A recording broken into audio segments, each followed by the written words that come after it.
गिरीश महाजन साहेब, आपण 26 जानेवारीच्या दिवशी जो संविधान दिवस होता, प्रजासत्ताक दिन होता, त्या दिवशी तुम्ही भाषण केलं, पण बाबासाहेबाचं नाव घेतलं नाही.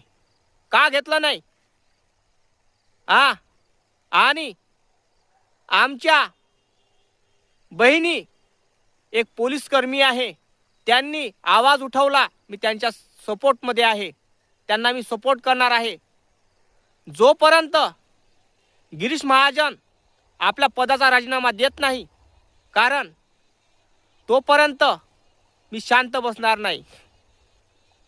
गिरीश महाजन, आपण ज्या दिवशी संविधानाचा दिवस होता, 26 जानेवारी होती, प्रजासत्ताक दिवस होता, संविधानाचा दिवस होता, त्या दिवशी तुम्ही बाबासाहेबाचं भाषणात नाव घेतलं नाही. असं का? का बाबासाहेबाचं असं तो मिठास निघाले का? अरे, ज्या बापाच्या मुळं, ज्या कायद्याच्या मुळे तुम्ही त्या पातळीवर पोहोचलेले आहे, त्या पदावर पोहोचलेला आहे, त्या पदाचा काहीतरी आदर करा. कारण त्या बापानंच तुम्हाला त्या पदावर बसवलेलं आहे. कारण संविधानाच्या मुळेच तुम्ही कार्य करत आहे त्या पदावर. समजलं काय? मी जाहीर निषेध करतो की तुम्ही त्या 26 जानेवारीच्या दिवशी, प्रजासत्ताकाच्या दिवशी, संविधानाच्या दिवशी तुम्ही बाबासाहेबाचं नाव घेतलं नाही. बाबासाहेबाच्या भाषणात कुठल्याही गोष्टीचा तुम्ही एक केंद्रबिंदू वापरला नाही.